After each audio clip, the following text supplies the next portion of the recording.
What's up, vinyl community? It's your boy Chris, coming at you live, as always, from the Man Cave.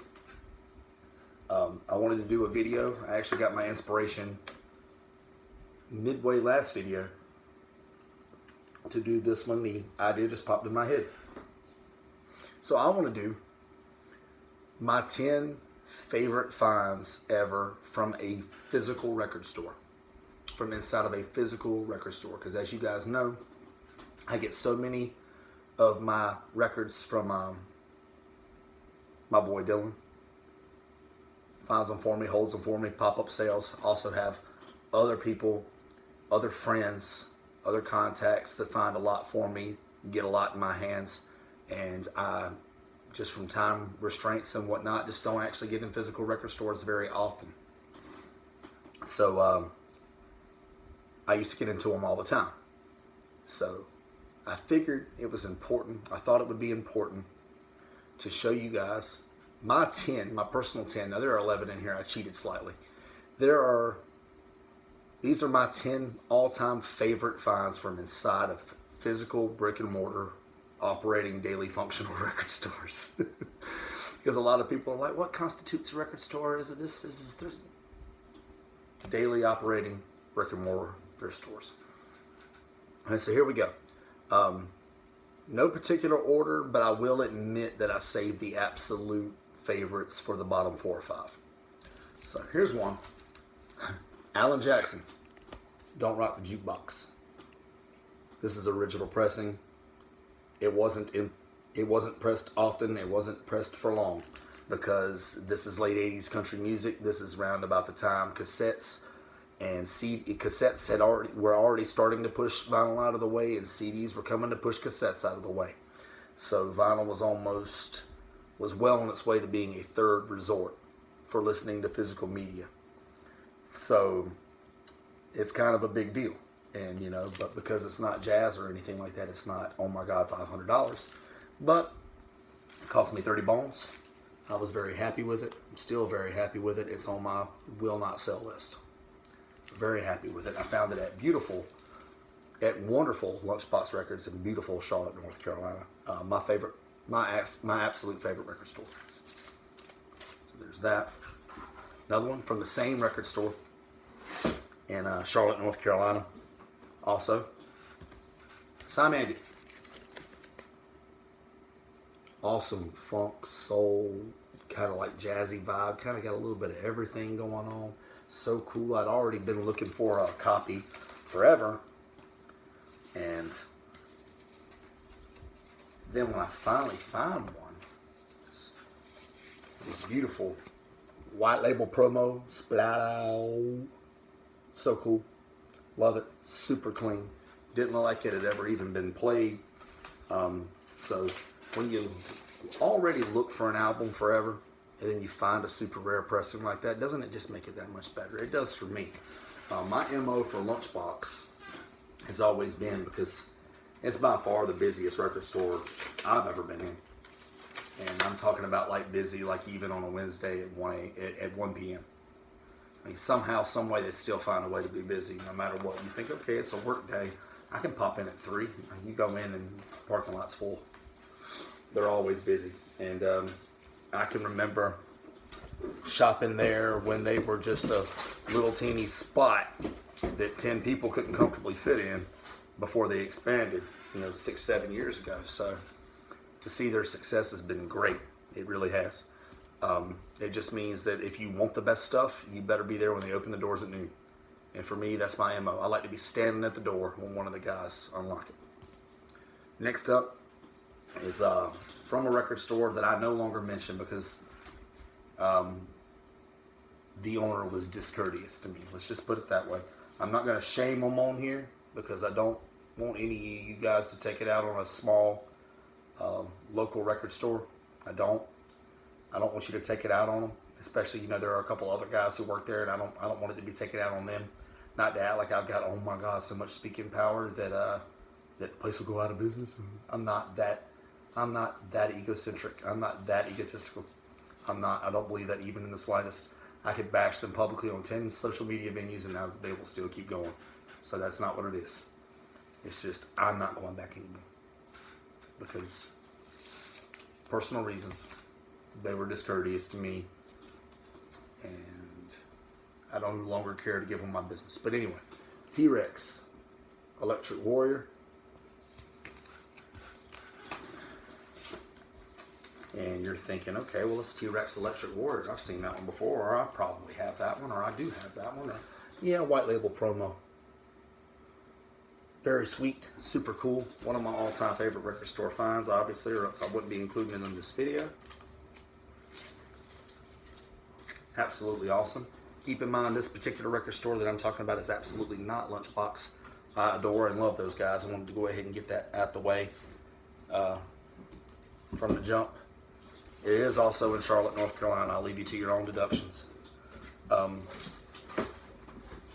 Anyway, next up.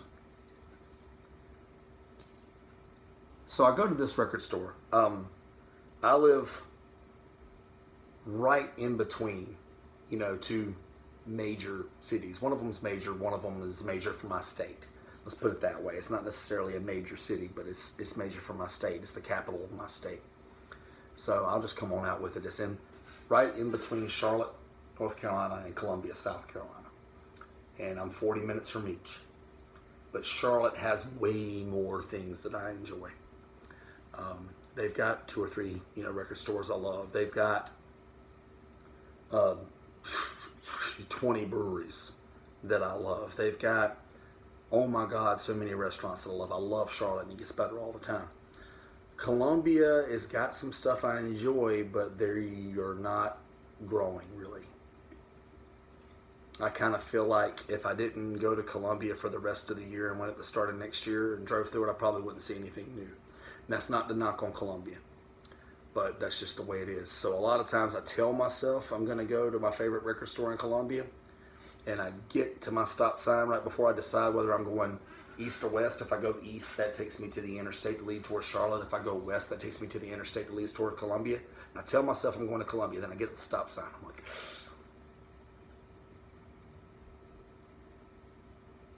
and then I make that east turn and I go to Charlotte. It happens a lot.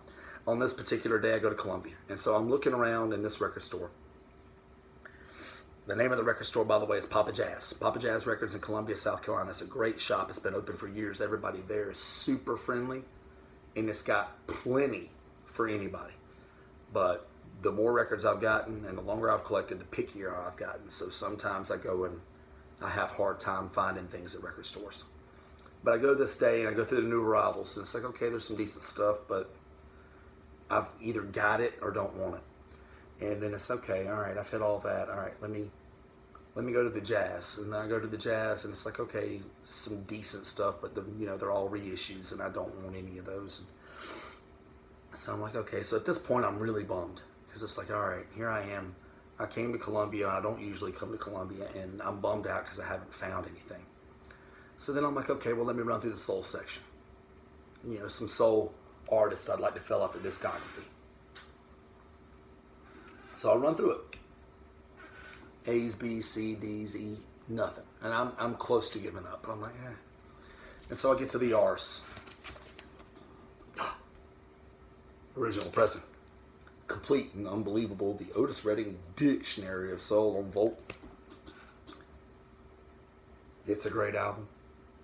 And it was very reasonably priced, but I wouldn't have cared what the price was, I don't think, at that moment, because I had nothing in my hands. So I grabbed it up, and immediately that trip was worth it.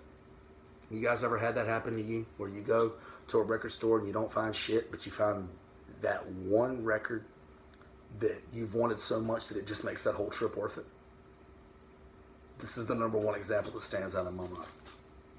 Absolutely the number one example that stands out in my mind when I think about something like that. So that was a great day. And another one is going to coincide and, kind of be like I told you guys I had 11. Well, this is one of those ones. Otis Redding, Pain in My Heart. This was the one I think I might have had the hardest time finding from Otis's discography. And I'm using the term record store very loosely here. It's a operating and continuing to operate record section inside of a big antique mall. But again, the guy who owns the place is there. He's present. You've seen him. You can meet him. He's constantly refilling the inventory. I mean, it's every bit a record store. The guy, it's just not his own record store with a name. It's records inside of this mall. But I had to include this because it's just too great a record. Guys, I nearly shat myself when I grabbed this. And it might be my favorite Otis, period. Otis Redding, Pain in My Heart. Again, original press. Next up is the sound of Wilson Pickett. It's a mono press. It is super clean. And I remember going record digging with my buddy that particular day. He and I decided to head up to Charlotte, dig for records. After that, grab some lunch, maybe hit a brewery. Same way we kind of always do things. And on that particular day, we get in there, and I've just canvassed the store more often than he has, and I know exactly where to go. And it's the store I no longer go to, coincidentally. But they always have a really good holy shit on the wall section. And so he goes straight to the new arrivals, I go straight to that. Because I know that if it's come in the door and it's going to be all that great, I know the owner, he's going to put it on the holy shit wall. Again, that's just how he does it. I know that, so I go to the wall. He goes to the new arrivals. I grab this. He and I both had talked about this one plenty of times. It's one that we would love to have, and I grab it and I walk around the store giddy as hell. I think I might have grabbed one or two other simpler records to go along with it, and I didn't say anything to him. Just walk up to him, hey bro, you ready to check out? Yeah, I'm ready to check out. And then we get up to the register, and I'm like, yeah, man, I'll make sure I get in front of him first, and I lay this one down like that, and he's just like, you fucker. Right there to the store. It was like a Tuesday afternoon, and this store's not one that's busy on a Tuesday afternoon. I think we were like the only two people there, but it was funny, and it got a good laugh. And to this day, it's a big, joke in between us. And keep in mind, what I'm getting ready to tell you is just a joke. It's just two guys who've been friends for a long time joking. But he was like, I hope you get in a car accident, and I hope your truck's fine, and I hope you're fine, and I hope everything's fine except that record is totaled. Because I was having so much fun gloating and giving him a hard time about it. But anyway, always one of my favorites, and it's always had a great story attached to it. Another one. Next up is Cash. From the American Recordings, produced by Rick Rubin. Obviously, you guys are no doubt familiar with Johnny's late career, just creative spurt after, the 80s being really dull, and after the beginning of the 90s being really dull for Johnny. A lot of people maybe had forgotten about Johnny Cash, and Rick Rubin helped bring him back to the top. And I love this one. This is my favorite of the American Recordings. Delia's Gone is one of my favorite Johnny Cash songs of all time. I love this record, and this is an original pressing that I found at Monster Music in beautiful, glorious, wonderful, the town of my birth, Charleston, South Carolina. So I found this one in Chucktown, and so that makes it that much more special for me. I love that record. Next up. Again, it's one of those things where with Lunchbox, no matter what day of the week it is, if you want the best stuff, you want to show up right as they open. You want to be standing at the door when they unlock it. Just any day. You just do. You get there 30 minutes after they open, you're going to be competing with 15 other people for records. Nobody wants to do that shit. It's Miles Davis, Kind of Blue. And okay, a lot of you are like, okay, Chris is, Kind of Blue. For all the rare jazz albums I have, for a lot of you have seen, you're like, okay, well, that might be arguably the greatest of all time for a lot of people. It's not for me. It's not even my favorite Miles. But still, it's Kind of Blue. Pretty accessible. Okay, well, this is an original mono press. It's got the 6i. My favorite part about it, it's got the misspell for you guys that are familiar with it, of Julian Cannonball Adderley. Right there. Misspell it, they leave out an E. So, That's pretty awesome. I've always enjoyed it. It's always been a wonderful piece. I won't give it up. I think I got it significantly underpriced, honestly. But I absolutely love it. Next up, another one that I got on the holy shit section from the store that I told you guys I no longer shop at. But I'm glad that this is one of the ones I came away with while I did shop there. George Braith Extension. This record is so freaking good. Grant Green, Billy Gardner, Clarence Johnston. It's just so good. And you know, you guys know me and Blue Note. You already know how this is going to go. The New York labels. Gorgeous. The full treatment. Mono press. I love these things so much. If everybody's got their own little slice of heaven, I hope my slice of heaven is just a bunch of original mono Blue Note presses. That'll be fine by me. I mean, I kind of already am surrounded by that, but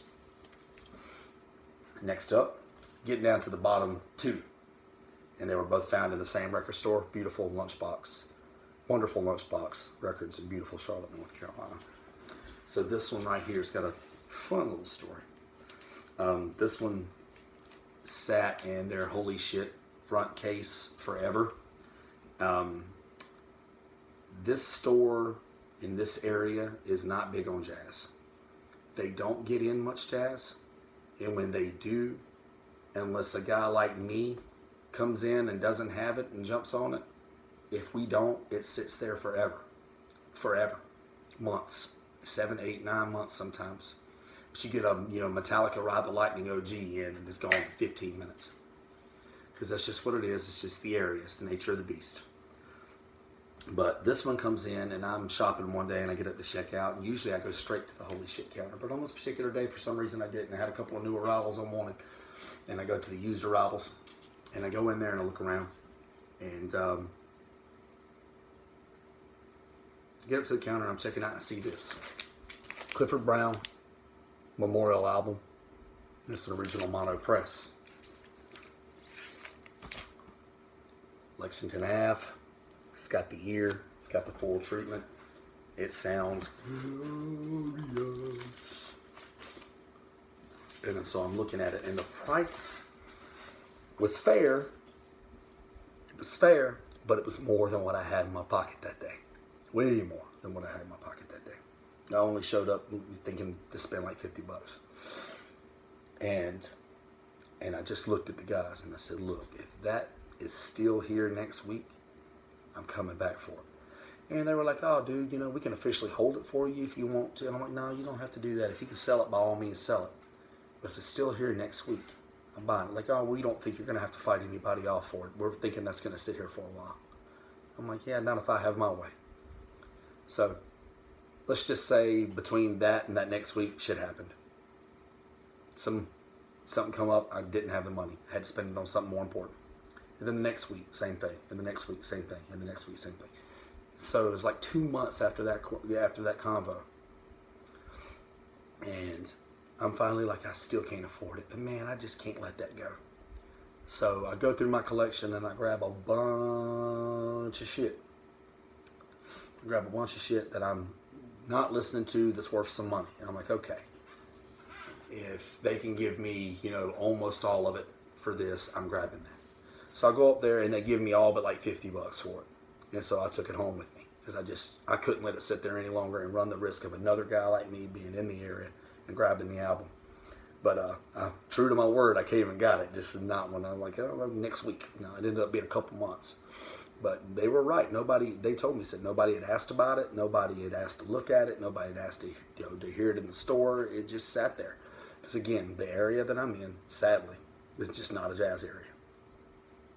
Not even close. And my number one all-time great, holy shit record store find, in my opinion, and I think in a lot of your opinions once I show it to you. Here she is for me. Sonny Clark, Cool Struttin', original mono press. Again, 47 West 63rd Street labels. It's glorious. So here's the quick story behind that one. So they are really, really good about their social media. Their Facebook, the Instagram. I don't do Facebook, so their Instagram. If they get something in like that, they put it up. You know they got it. And so they had posted that one night about 30 minutes before they closed. I'm like, oh, there's still a chance somebody could sneak in there and grab it. And so I sent them a message right at closing time and said, hey, do you still have it? And they're like, yeah, we still have it. I'm like, okay, great, see you in the morning. Because I had a little extra money at the time. So I made sure, once again, to be at the store right at opening. I go in and I ask, okay, Sonny Clark, Cool Strutting, gimme. And so they grab it, it's mine, and the guy behind the counter was like, man, you were tap-stepping on this, were you? I'm like, no, not at all. Yeah, serious grail for me. And it's one of my favorite jazz records in my collection. It's one of my favorite records, period, in my collection. It's one of my favorite that I've ever owned. And so I'm thrilled to have that one. And for a guy like me who gets so many records from so many other sources outside of record stores, I felt like it was important to show you guys some great ones that I actually got inside of record stores. And so if I had to pick 10, which in this case is 11, so I felt like a double Otis rating, like either one of them could like, yeah, which one's more important? The other one. But yeah, I felt like that would be a good opportunity to not only A, shout out some names of some record stores, but B, just talk to you a little bit about some great records that I found at some great stores in the Carolinas, because I don't think a single one of them came from outside of the Carolinas. It's funny how that happens. We've got some good record stores, guys. Come on down. So until next time, until next video, keep dropping that needle, you guys.